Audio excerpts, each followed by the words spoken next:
जय हिंद दोस्तों। मलेशिया के प्राइम मिनिस्टर अनवर इब्राहिम भारत के 3 दिवसीय यात्रा पर थे और उन्होंने नरेंद्र मोदी से पोलैंड जाने से पहले डिस्कशन किया है।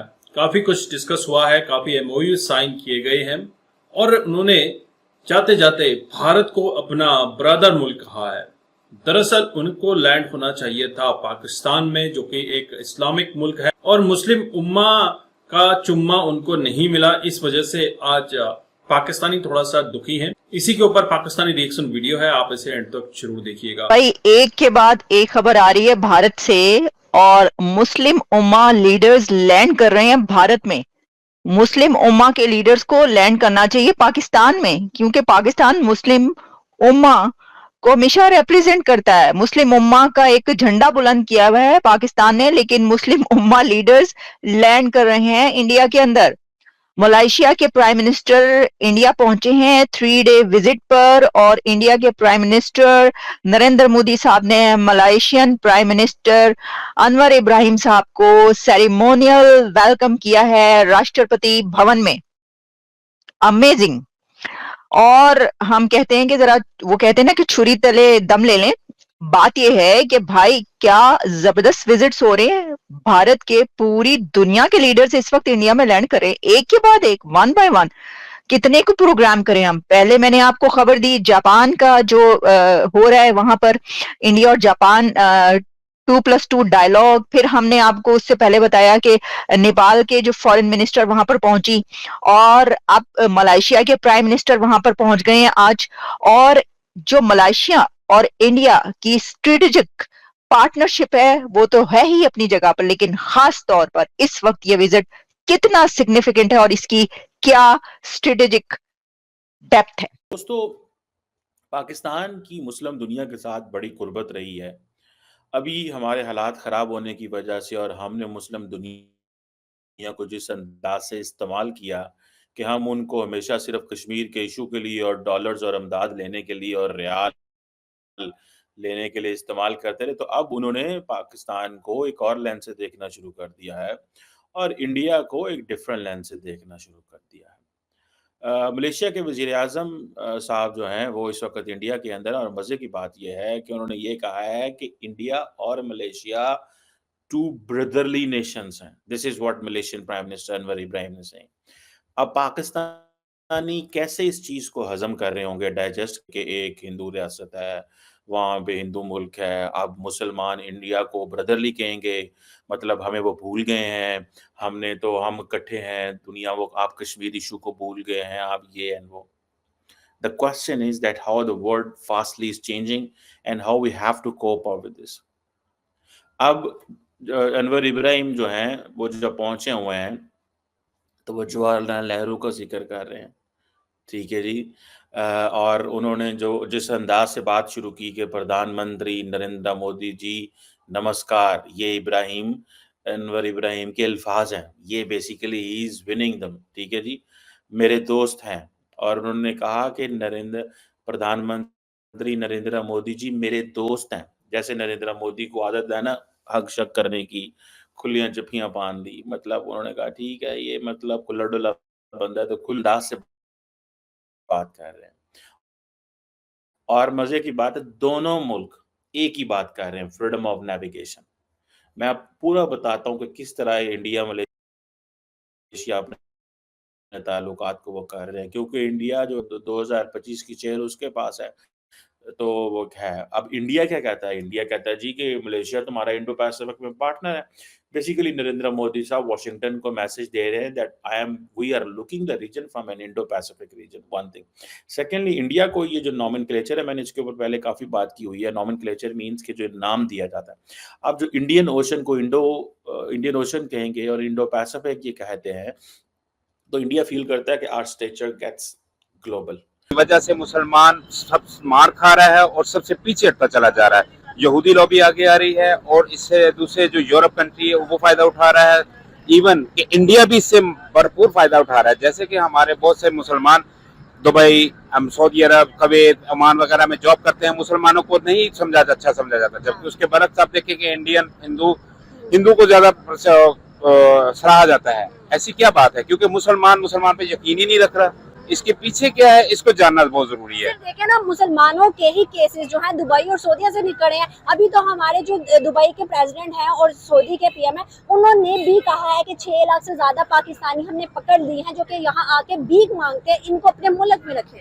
ये बात निकल रही है वहाँ से ये बात निकल तो रही है, लेकिन जब अपने हर मुल्क, जैसे यहाँ पर गुर्बत है, इसमें रोजगार नहीं है, इंडस्ट्री नहीं है, लोग कहाँ जाएंगे, किसी न किसी तरीके से निकलेंगे।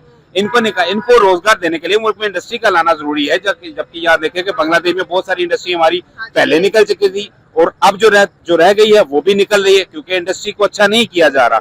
जब आपकी इंडस्ट्री अच्छी नहीं होगी, आपकी मिशत अच्छी नहीं होगी, आपके रिलेशन अच्छे नहीं हो सकते। सर, इसमें तो हमारी गलती है ना। हम यहूदी लॉबी इंडिया के ऊपर जितना मर्जी इल्जाम लगा ले, उनको घंटा फर्क नहीं पड़ेगा। इवन कि इंटरनेशनली हमारा मजाक बनेगा कि भाई आपके मुल्क के अंदर खराबियां हैं। अब देखिए ना सर, एक फॉरेन इन्वेस्टमेंट आना किसी मुल्क के अंदर कितनी जरूरी है।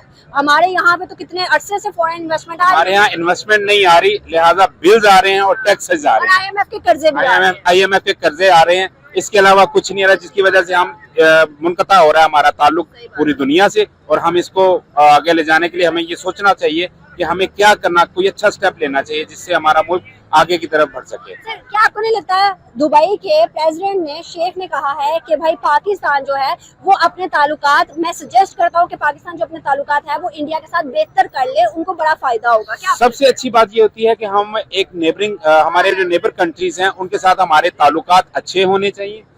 नेबरिंग कंट्री के साथ ताल्लुकात अच्छे होने चाहिए। अगर नेबरिंग कंट्री के साथ ताल्लुकात अच्छे होंगे तो हमारी सरमायाकारी भी बढ़ेगी, हमारी उससे मुशत भी बढ़ेगी, हमारा तिजारत इंटरनेशनल लेवल पे भी अच्छी जाएगी, जिससे रोजगार खुलेगा, लोगों के पास काम होगा। खबर ये है कि मलेशिया के जो प्राइम मिनिस्टर हैं वो अनवर इब्राहिम, वो इंडिया के विजिट पे गए हैं। और उससे पहले जो प्राइम मिनिस्टर थे महातीर मोहम्मद, जिसकी इमरान खान साहब बड़ी एग्जांपल जिनकी देते थे कि भाई बड़ा लीडर है और बड़ा ये है, लेकिन उनके टाइम पे हम देखते थे कश्मीर इशू में पाकिस्तान के साथ खड़े नजर आता था मलेशिया, लेकिन आज वो इंडिया के साथ खड़े हैं। क्या वजह? देखिए, ये सपोर्ट जो करते हैं दूसरे मुल्क आपकी, और उनके जो ट्रेड या बाकी जो फायदा है ये पैरेलल चलते हैं। ठीक है, अगर एक चीज नहीं होगी ना तो ये पैरालाइज हो जाएगा। ठीक हो गया, तो फिर वो सपोर्ट भी खत्म हो जाएगी।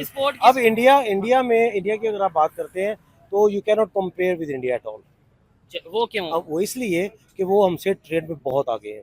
ठीक है, ट्रेड में बहुत आगे हैं। कि आप देख लें, उसकी एक छोटी सी एग्जांपल है सुजुकी।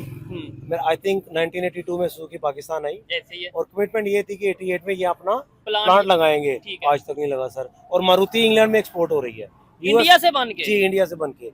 सुजुकी मारुति जो है ठीक है, वो यूएस और इंग्लैंड में और यूरोप में वो एक्सपोर्ट हो रही है। वैसे गल्फ कंट्रीज का मुझे थोड़ा आइडिया था, क्योंकि मेरा भी यूएई का विजिट है। वहाँ पे मैंने देखा है कि इंडियन जो बसेस हैं, या इसके अलावा अगर बाइक्स की बात तो बहुत ज्यादा है वहाँ पे, वो सारी उधर इंडियंस हैं। सऊदीया में, दुबई में, अबू धाबी में, वो सब नहीं। अभी मैं ये रिसेंटली ये मैंने रिपोर्ट कहीं पढ़ी है। ठीक है, मेरे ख्याल है 1 हफ्ता पहले। ठीक है, कि जो मारुति है वो एक्सपोर्ट शुरू की है इन्होंने यूरोप के। बड़ी बात है। क्या आप समझते हैं कि हम क्यों नहीं ये सब चीजें कर पाए? हम हमेशा यही सुनते रहे कि अमेरिका ने साजिश कर दी, कभी सुनते रहे इंडिया ने साजिश कर दी। हमारे अगेंस्ट साजिश होती रही और वो आगे निकल गए। ऐसे पॉसिबल? सर, इसके 2 फैक्टर हैं। एक तो हमने अपने बच्चों को पढ़ाई नौकरी के लिए, और दूसरा ये बताया कि जो पाकिस्तान में गलत हो रहा है वो साजिश हो रही है। हालांकि मैं समझता हूँ कि ऐसी कोई बात नहीं है। दोस्तों, मलेशिया ही नहीं, दुनिया के हर देश को पता है कि बिना भारत के आपका गुजारा नहीं होना है।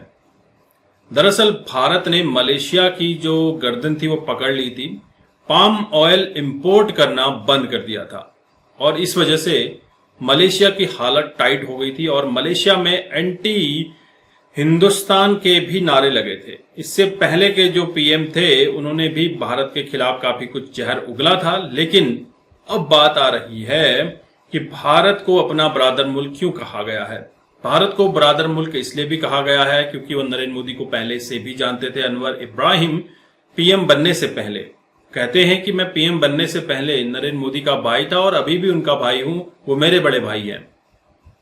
और आपने जाकिर हुसैन का नाम जरूर सुना होगा। दोस्तों, कहीं ना कहीं ये बातें कहीं अनकही सी लगती हैं कि जाकिर हुसैन का भी कहीं ना कहीं कोई अज्ञात हमलावर गेम बजा सकता है, क्योंकि जिस तरह से मलेशिया के अंदर रहकर ये भारत के खिलाफ जहर उगलता है, इसका भी निवारण किया जाएगा।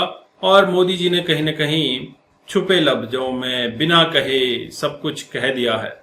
और अनवर इब्राहिम के भारत में लैंड होने से लेकर भारत के साथ एमओयू साइन करने से लेकर भारत को ब्रादर मुल्क कहने तक पाकिस्तानियों के सीने में इतने सांप लौटे हैं कि वो कह रहे हैं कि मुस्लिम देश हम हैं, मुस्लिम उम्मा का झंडा हमने उठाया हुआ है, लेकिन हमको चुम्मा नहीं दिया।